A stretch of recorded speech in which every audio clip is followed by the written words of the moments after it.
दोस्तों इस वीडियो को देख के आपको कभी भी गुस्सा नहीं आएगा, इसलिए पूरी वीडियो देखना। चलो शुरू करते हैं वीडियो को। सावन का महीना था। बारिश की हल्की बूंदें धरती को ताजगी से भर रही थीं।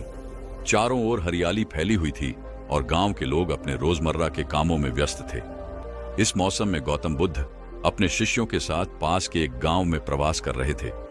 बुद्ध हर दिन सुबह सुबह गांव के चौराहे पर बैठते और वहां आने वाले लोगों को जीवन की गहरी शिक्षाएं देते। उनके शब्द जैसे जल की शीतल धारा लोगों के मन को शांत कर देते थे।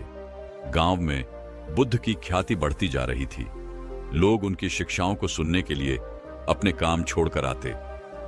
कुछ उनके प्रवचन से प्रेरित होकर अपने जीवन को बदल रहे थे। वहीं बुद्ध के शिष्य हर पल उनके साथ रहते, उनसे सीखते और उनके धैर्य और करुणा का प्रत्यक्ष अनुभव करते। लेकिन हर चमकती चीज सोना नहीं होती। जहां बुद्ध के प्रवचनों की सराहना हो रही थी, वहीं एक ऐसा व्यक्ति भी था जिसे यह सब स्वीकार नहीं था। वह व्यक्ति अत्यधिक अहंकारी था। उसके मन में बुद्ध के लिए ईर्ष्या और क्रोध का सागर उमड़ता था। ये तथागत कौन होते हैं हमें सिखाने वाले? उसने खुद से कहा, लोग इनके पीछे क्यों भाग रहे हैं? ये बस अपनी मीठी बातों से सबको फंसाना जानते हैं, पर मैं इन्हें बेनकाब करूंगा। उस व्यक्ति का नाम सुबंधु था। गांव में उसका बड़ा नाम था, शायद उसके पैसे और सत्ता के कारण, लेकिन भीतर से वह अकेला था। अपने क्रोध और अहंकार ने उसके रिश्तों को तोड़ दिया था। उसकी पत्नी और बच्चे उससे दूर हो गए थे। उसका गुस्सा उसकी सबसे बड़ी कमजोरी बन चुका था, लेकिन वह इसे स्वीकार करने को तैयार नहीं था। एक सुबह जब गांव के लोग बुद्ध के प्रवचन सुनने के लिए इकट्ठा हो रहे थे, उसने यह तय कर लिया कि वह बुद्ध के सामने उनका मान मर्दन करेगा। उसके मन में एक योजना थी। उसने अपने घर से बाहर निकलते हुए अपने मन में कहा, आज मैं इनकी तथाकथित शांति को तोड़कर दिखाऊंगा। देखता हूं ये मेरी बातों का जवाब कैसे देते हैं। गांव का चौराहा लोगों से भर चुका था। हर कोई ध्यान से बुद्ध की बातों को सुन रहा था।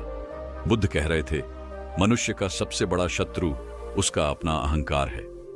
जब तक हम इसे पहचानते नहीं, तब तक हम शांति को नहीं पा सकते। सुबंधु ने यह सुनते ही अपनी मुट्ठी भींच ली। उसके चेहरे पर गुस्से की लहर दौड़ गई। वह तेजी से भीड़ को चीरते हुए आगे बढ़ा। उसकी आंखों में क्रोध साफ झलक रहा था, लेकिन बुद्ध, वह शांत बैठे थे, जैसे किसी झील की सतह पर हवा भी न चल रही हो। गांव के चौराहे पर सैकड़ों लोग इकट्ठा हो चुके थे। बुद्ध का उपदेश चल रहा था। उनकी वाणी में ऐसी गहराई थी कि हर कोई मंत्रमुग्ध होकर सुन रहा था। लोग शांत थे, जैसे समय थम गया हो। बुद्ध ने कहा, जो क्रोध पर काबू पा लेता है, वह जीवन के सबसे बड़े युद्ध को जीत लेता है। तभी अचानक भीड़ को चीरता हुआ सुबंधु क्रोध से भरा हुआ तेज कदमों से आगे बढ़ा। उसके चेहरे पर उबलता गुस्सा और कटुता साफ दिखाई दे रही थी। उसकी आवाज गूंज उठी, तथागत, आप कौन होते हैं हमें उपदेश देने वाले? क्या आप सोचते हैं कि आप यहां आकर हमें सिखाएंगे कि कैसे जीना है? यह सुनते ही लोगों की निगाहें सुबंधु की ओर मुड़ गईं। सबके चेहरों पर आश्चर्य और असमंजस था। आनंद और अन्य शिष्य चौंक गए। आनंद ने सुबंधु की ओर गुस्से से देखा, लेकिन बुद्ध, वह अभी भी शांत बैठे थे, जैसे कुछ हुआ ही ना हो। सुबंधु ने अपनी आवाज और तेज करते हुए कहा, आपके ये प्रवचन, ये दिखावा है। आप खुद को महान समझते हैं, लेकिन मुझे आप जैसे साधु बहुत मिले हैं जो बस शब्दों के जाल में लोगों को फंसाते हैं। आप झूठे हैं। उसकी बातें अब अपमानजनक होती जा रही थीं। वहां खड़े लोग असहज हो गए। आनंद ने आगे बढ़कर कहा, तुम्हें नहीं पता तुम किससे बात कर रहे हो? भगवान बुद्ध के लिए इस तरह के शब्द मत बोलो। बुद्ध ने आनंद की ओर हाथ उठाकर इशारा किया, आनंद, रुक जाओ। हर व्यक्ति अपनी पीड़ा को व्यक्त करता है, इसे प्रकट करने दो। सुबंधु ने बुद्ध की इस शांति को देखकर और भी तीखी बात कहनी शुरू कर दी। देखा, यही तो है आपका नाटक, यह चुप रहकर सब सहने का दिखावा। पर मैं जानता हूं, भीतर से आप भी मुझसे डरते हैं, इसीलिए कुछ नहीं बोलते, है ना? शिष्य अब और अधिक क्रोधित हो रहे थे, लेकिन बुद्ध, उनकी आंखों में अभी भी करुणा झलक रही थी। उन्होंने सुबंधु की हर बात को धैर्यपूर्वक सुना। उनके चेहरे पर न तो क्रोध था, न असहजता। सुबंधु ने जब देखा कि उसकी बातों का बुद्ध पर कोई असर नहीं हो रहा है, तो उसका क्रोध और बढ़ गया। उसने भीड़ की ओर मुड़कर कहा, देखो, यह व्यक्ति तुम्हें शांत होने का पाठ पढ़ाता है, लेकिन खुद कुछ भी नहीं कर सकता। यह सब दिखावा है। लोग कुछ भी कहने से डर रहे थे, लेकिन उनके भीतर सवाल उठ रहे थे। बुद्ध आखिर कुछ क्यों नहीं कह रहे? वे क्यों इसे सहन कर रहे हैं? सुबंधु की तीखी बातें चलती रहीं। हर शब्द जैसे आग की चिंगारी बुद्ध की ओर फेंका जा रहा था, लेकिन बुद्ध का धैर्य चट्टान की तरह स्थिर था। सुबंधु की तीखी आवाज चौराहे पर गूंज रही थी। उसके शब्दों में क्रोध, अपमान और अहंकार का मेल साफ झलक रहा था। लोग सहमे हुए थे, शिष्य क्रोधित थे, लेकिन बुद्ध, वह शांत बैठे थे, जैसे पहाड़ पर बहने वाली हवा, स्थिर, गहन और अप्रभावित। सुबंधु ने अपनी बात खत्म करते हुए व्यंग्य से कहा, अब क्या हुआ तथागत? चुप क्यों हो? बोलिए, आप जैसे महान उपदेशक के पास मेरे सवालों का कोई उत्तर नहीं है? बुद्ध ने धीरे से अपनी आंखें उठाईं। उनके चेहरे पर मुस्कान थी, ऐसी मुस्कान जो किसी के भी मन को शांत कर दे। उन्होंने शांत और सधी हुई आवाज में कहा, भाई, यदि तुमसे एक प्रश्न पूछूं तो क्या तुम उत्तर दोगे? सुबंधु, जो अपने क्रोध के आवेग में था, अचानक ठहर गया। वह थोड़ा चौंक गया, लेकिन अपने स्वर को तीखा रखते हुए बोला, पूछो, तुम्हारा सवाल भी सुन लेते हैं। बुद्ध ने अपनी जगह पर स्थिर बैठते हुए कहा, यदि कोई व्यक्ति किसी को उपहार देता है और वह उपहार लेने से इनकार कर दे, तो वह उपहार किसके पास रहता है? सुबंधु को यह सवाल सुनकर समझ नहीं आया कि इसका क्या मतलब है। उसने व्यंग्य से हंसते हुए कहा, यदि कोई उपहार नहीं लेता तो जाहिर सी बात है, वह उस व्यक्ति के पास ही रहेगा जिसने उसे दिया। बुद्ध ने उसी शांति से उत्तर दिया, बिल्कुल सही कहा तुमने। और अब सोचो, तुम जो मुझे क्रोध, अपशब्द और अपमान का उपहार दे रहे हो, यदि मैं उसे स्वीकार न करूं तो यह उपहार किसके पास रहेगा? बुद्ध के शब्दों ने जैसे पूरे माहौल को स्थिर कर दिया। हर कोई स्तब्ध था। सुबंधु, जो अब तक आत्मविश्वास से भरा था, अचानक खामोश हो गया। उसने अपनी आंखें झुका लीं। बुद्ध ने अपनी बात को आगे बढ़ाया, भाई, क्रोध और अपमान भी वैसे ही हैं जैसे कोई उपहार। यह देने वाले का अपना चयन होता है, लेकिन लेने वाले का भी अधिकार है कि वह इसे स्वीकार करे या नहीं। मैं तुम्हारे क्रोध और अपमान को स्वीकार नहीं करता, इसलिए यह तुम्हारे पास ही रहेगा। शांति और स्थिरता के साथ बोले गए ये शब्द सुबंधु के भीतर गहराई तक उतर गए। वहां खड़ी भीड़ भी एकदम शांत हो गई। आनंद और अन्य शिष्य बुद्ध की बातों से प्रभावित होकर उन्हें निहार रहे थे। सुबंधु ने पहली बार अपने भीतर कुछ अजीब सा महसूस किया। वह समझ नहीं पा रहा था कि यह क्या था, शर्म, आत्ममंथन या कुछ और। लेकिन एक बात स्पष्ट थी, उसके शब्दों का बुद्ध पर कोई प्रभाव नहीं पड़ा था। इसके विपरीत उनके शब्द उसके भीतर एक तूफान पैदा कर चुके थे। सुबह का सूरज अब सिर पर आ चुका था। चौराहे पर पसरी खामोशी टूटने का नाम नहीं ले रही थी। बुद्ध के शब्द अभी भी हवा में गूंज रहे थे। क्रोध और अपमान देने वाले के पास ही रहते हैं यदि उन्हें स्वीकार न किया जाए। सुबंधु वहां खड़ा था, लेकिन उसकी आंखों में अब वह क्रोध नहीं था। वह चुपचाप सिर झुकाए वापस चला गया। भीड़ में सन्नाटा था, मानो सबने कोई अद्भुत चमत्कार देख लिया हो। जैसे जैसे लोग वहां से लौटने लगे, बुद्ध के शिष्य आनंद के मन में सवालों का तूफान उठने लगा। वह खुद को रोक नहीं पाया और बुद्ध के पास आकर बोला, भगवान, मैं समझ नहीं पा रहा हूं।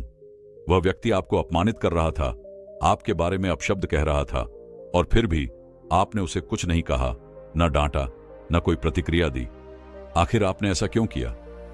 बुद्ध ने आनंद की ओर देखा। उनकी आंखों में करुणा और धैर्य का मेल था। उन्होंने धीरे से पूछा, आनंद, अगर कोई तुम्हें गुस्सा दिलाने की कोशिश करे तो क्या तुम्हें गुस्सा आना जरूरी है? आनंद ने थोड़ी झिझक के साथ उत्तर दिया, भगवान, गुस्सा तो स्वाभाविक है जब कोई अपमान करे या भला बुरा कहे, लेकिन आपने कैसे यह सब सह लिया? मैं तो उस व्यक्ति पर क्रोधित हो गया था। बुद्ध मुस्कुराए। उन्होंने आनंद को अपने पास बैठने का संकेत दिया। आनंद, बुद्ध ने कहा, गुस्सा स्वाभाविक नहीं है, यह एक प्रतिक्रिया है, और हर प्रतिक्रिया हमारे अपने मन का चयन होती है। अगर मैं सुबंधु की बातों पर गुस्सा करता तो मैं उसकी तरह हो जाता। क्या मैं चाहता हूं कि मेरा मन उसके गुस्से से प्रभावित हो जाए? आनंद ने ध्यान से सुना, लेकिन उसकी जिज्ञासा कम नहीं हुई। उसने फिर पूछा, लेकिन भगवान, क्या आपको दुख नहीं हुआ? वह व्यक्ति आपकी निंदा कर रहा था। क्या आप उस अपमान को महसूस नहीं कर सके? बुद्ध ने एक गहरी सांस ली और मुस्कुराते हुए बोले, आनंद, अपमान तब तक नहीं पहुंचता जब तक हम उसे अपने भीतर जगह न दें। अगर कोई व्यक्ति आग लेकर आए और हम उसे ईंधन न दें, तो क्या वह आग जल पाएगी? मैं तो केवल करुणा का अभ्यास करता हूं, और करुणा का अर्थ है दूसरों की पीड़ा को समझना। सुबंधु के शब्दों में उसकी पीड़ा झलक रही थी। वह अपने भीतर के संघर्ष से लड़ रहा था, तो फिर मैं क्यों उसका गुस्सा अपने अंदर प्रवेश करने दूं? आनंद का चेहरा सोच में डूब गया। उसने गहरी सांस लेते हुए कहा, तो क्या इसका मतलब यह है कि हमें हर अपमान और निंदा को बस सहन करना चाहिए भगवान? बुद्ध की मुस्कान गहरी हो गई। उन्होंने आनंद की आंखों में देखा और बोले, आनंद, सहन करना भी एक कला है, लेकिन उसका उद्देश्य केवल सहना नहीं है। यह हमें भीतर से मजबूत बनाता है, और जब हमारा मन स्थिर और शांत होता है, तभी हम दूसरों को समझ सकते हैं। आज तुमने देखा कि सुबंधु ने मुझे जितना क्रोधित करने की कोशिश की, मैं उतना ही शांत रहा। क्या तुम जानते हो क्यों? आनंद ने उत्तर में केवल सिर हिलाया। वह समझना चाहता था। सुबंधु गांव की पगडंडी पर धीमे धीमे चल रहा था। उसके कदम थके हुए थे और मन अशांत। बुद्ध के शांत उत्तर ने उसके भीतर कुछ ऐसा जगा दिया था जिसे वह पहचान नहीं पा रहा था। क्रोध, जो उसकी पहचान बन चुका था, पहली बार उसे बोझिल लग रहा था। गांव से दूर एक पुराना बरगद का पेड़ था। सुबंधु वहां जाकर बैठ गया। उसने अपनी मुट्ठियां भींच लीं और अपने आप से कहा, यह क्या हो रहा है मुझे? मैं हमेशा सही रहा हूं। लोग मुझसे डरते हैं, मेरा सम्मान करते हैं, लेकिन आज उस तथागत के सामने ऐसा क्यों लगा कि मैं हार गया हूं? उसके भीतर का अहंकार उसे कचोट रहा था, लेकिन बुद्ध की मुस्कुराहट और उनके शब्द बार बार उसकी यादों में गूंज रहे थे। यदि कोई उपहार स्वीकार न करे तो वह वापस देने वाले के पास रहता है। सुबंधु के चेहरे पर अचानक एक बेचैनी उभरी। उसने खुद से पूछा, क्या यह क्रोध, यह कटुता मेरे ही पास रह गई है? मैं इसे दूसरों पर फेंकता हूं, लेकिन शायद वे इसे कभी ले ही नहीं पाए। क्या मैं ही इसका भार ढो रहा हूं? उसकी आंखें भर आईं। उसने अपने चारों ओर देखा। पेड़ों की सरसराहट, पक्षियों की चहचहाहट, सब कुछ उसे शांत करने की कोशिश कर रहा था, लेकिन उसके भीतर का तूफान थमने का नाम नहीं ले रहा था। पहली बार उसने अपने जीवन पर नजर डाली। क्यों मैं हमेशा गुस्से में रहा? क्यों मैंने हर किसी को चोट पहुंचाई? क्या मैं वाकई इतना कमजोर हूं कि मुझे अपना अस्तित्व साबित करने के लिए दूसरों को अपमानित करना पड़ा? बरगद के नीचे बैठे बैठे सुबंधु फूट फूट कर रोने लगा। उसने अपने सिर को घुटनों में छिपा लिया। उसकी आंखों से आंसू लगातार बह रहे थे। यह वही व्यक्ति था जो कुछ घंटे पहले तक अपने क्रोध और अहंकार में डूबा हुआ था। अब वह अपनी ही कमजोरियों के सामने खड़ा था। कुछ देर बाद सुबंधु ने सिर उठाया। उसका चेहरा आंसुओं से भीगा हुआ था, लेकिन उसकी आंखों में एक नई चमक थी। उसने मन ही मन कहा, मुझे तथागत के पास लौटना होगा। मुझे उनसे माफी मांगनी होगी। शायद मैं उनसे कुछ सीख सकूं। शायद वह इस बोझ से मुझे मुक्त कर सके। सुबंधु ने धीरे धीरे गांव की ओर कदम बढ़ाए। हर कदम के साथ उसका हृदय हल्का हो रहा था। वह जानता था कि यह आसान नहीं होगा। भीड़ के सामने माफी मांगना, अपने अहंकार को तोड़ना, यह सब उसके लिए असंभव जैसा था। लेकिन बुद्ध की करुणा ने उसे कुछ नया अनुभव करने का साहस दिया था। गांव पहुंचने पर बुद्ध अब भी उसी स्थान पर बैठे थे। उनके शिष्य और अनुयायी उनके चारों ओर शांत मुद्रा में बैठे थे। वहां का वातावरण शांत और पवित्र था। सुबंधु ने दूर से बुद्ध को देखा। उनका चेहरा अभी भी वैसा ही था, मुस्कुराता हुआ, शांत और गहरा। सुबंधु के कदम धीमे हो गए। उसकी सांसें तेज हो रही थीं। क्या मैं माफी मांगने के काबिल हूं? उसने खुद से पूछा, लेकिन फिर उसने खुद को संभाला। अगर मैं आज नहीं गया तो शायद कभी नहीं जाऊंगा। मुझे यह करना ही होगा। सुबंधु ने भीड़ के पास पहुंचकर अपनी जगह बनाई। सब उसे देखकर चौंक गए। आनंद ने उसे देखा और उसके चेहरे पर आश्चर्य था। वह फिर से आया है, अब क्या चाहता है? सुबंधु ने बुद्ध के करीब जाकर धीमे स्वर में कहा, भगवान, मैं आपसे कुछ कहना चाहता हूं। सुबंधु की आवाज में अब एक शर्मिंदगी थी। वह आंखें झुके हुए खड़ा था, जैसे अपने दिल का बोझ साझा करने के लिए शब्दों को ढूंढ रहा हो। लेकिन बुद्ध की शांति ने उसे मजबूती दी।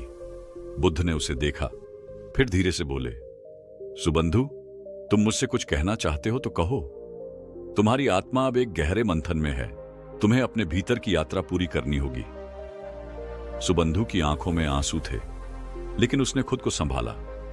उसने धीरे धीरे कहा, भगवान, मुझे खुद पर घृणा हो रही है। मैंने जिन लोगों को तिरस्कृत किया, उनका अपमान किया, वह सभी मुझे माफ कर सकते हैं, लेकिन अब मैं खुद को कैसे माफ करूं? मैं समझ नहीं पा रहा हूं, क्या करूं? उसकी आवाज में एक दर्द था जो पूरी तरह से उसके भीतर की उलझन को दर्शा रहा था।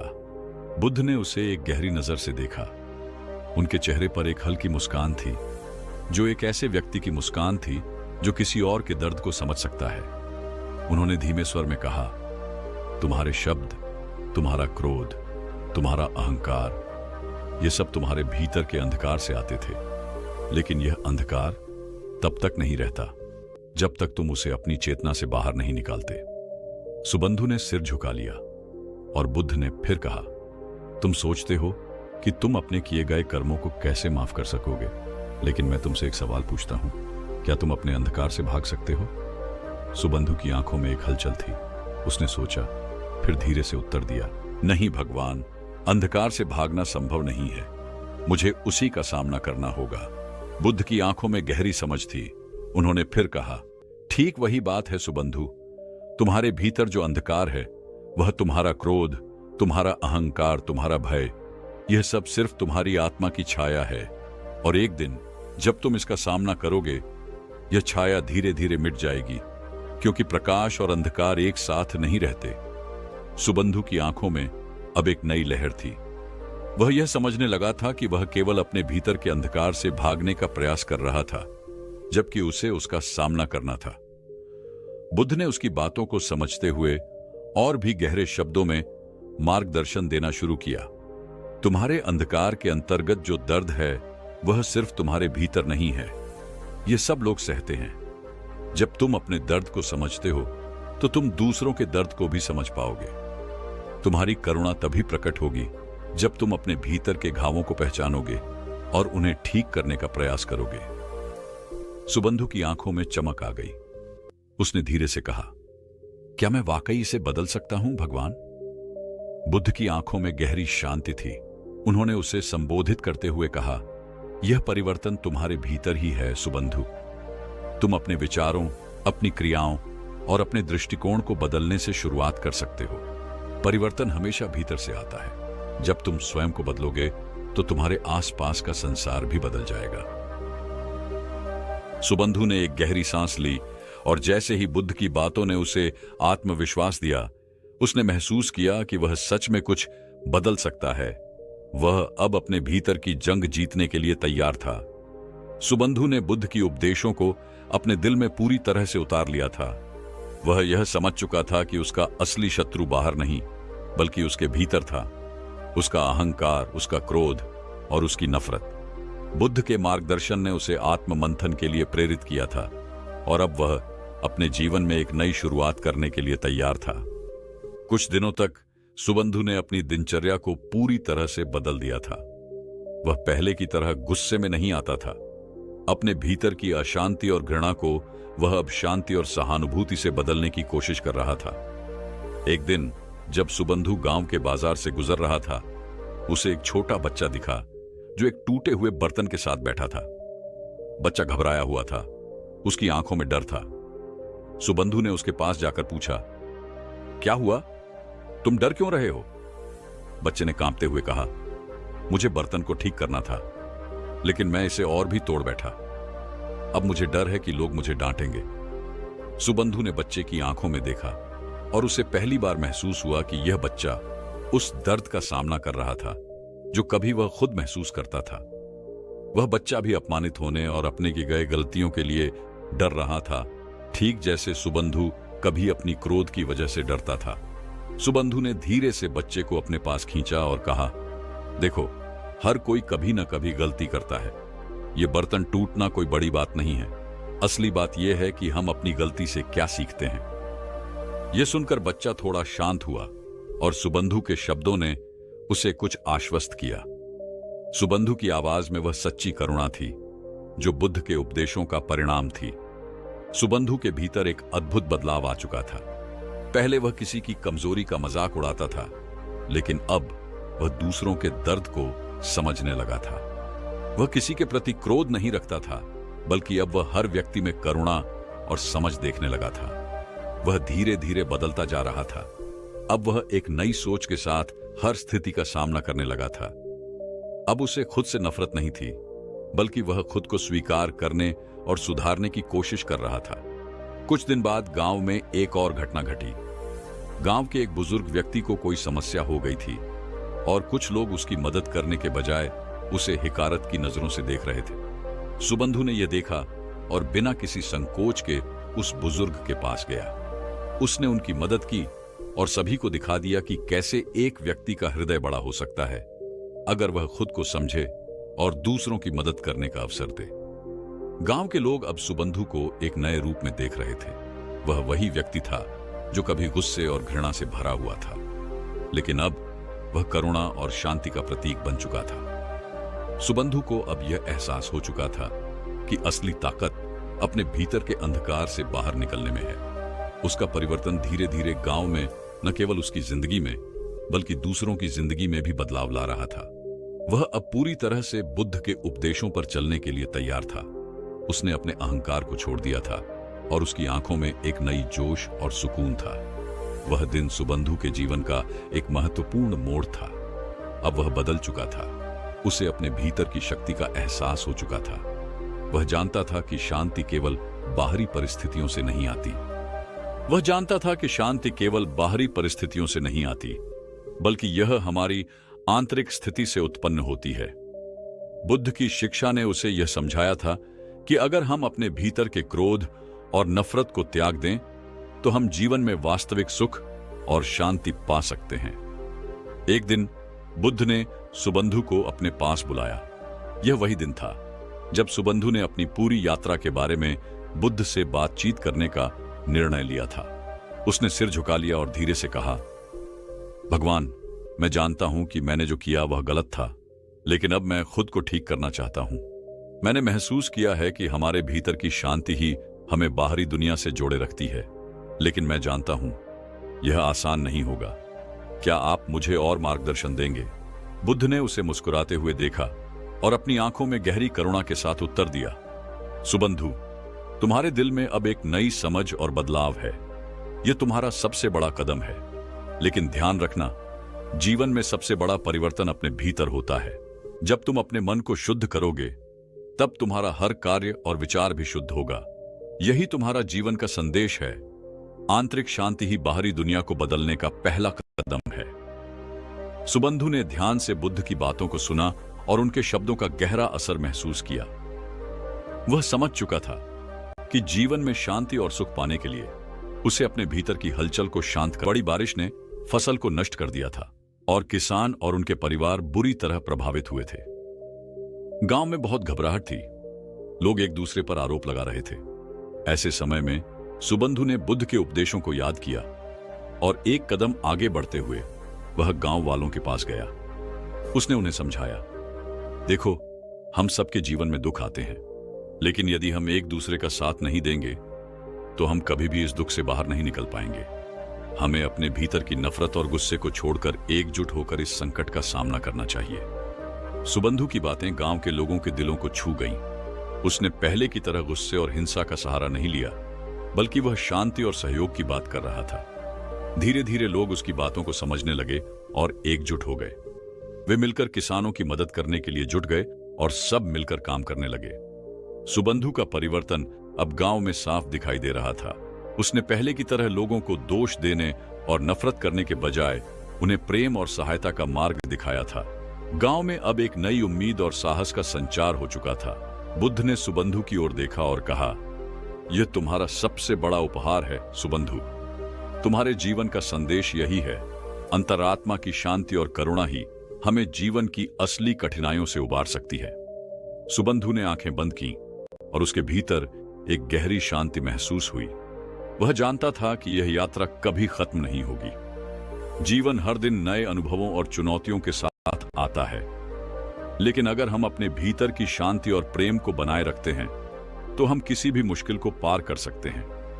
कहानी से हम यह समझ सकते हैं कि जीवन में शांति, करुणा और आत्मनिरीक्षण के महत्व को समझना कितना आवश्यक है।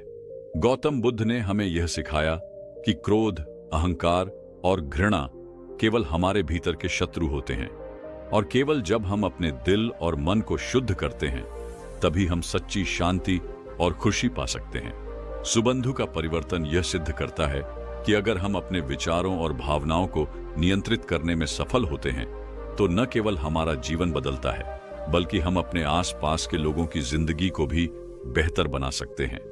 यही असली सफलता है, अपने भीतर की शांति को पाकर दुनिया में सकारात्मक बदलाव लाना।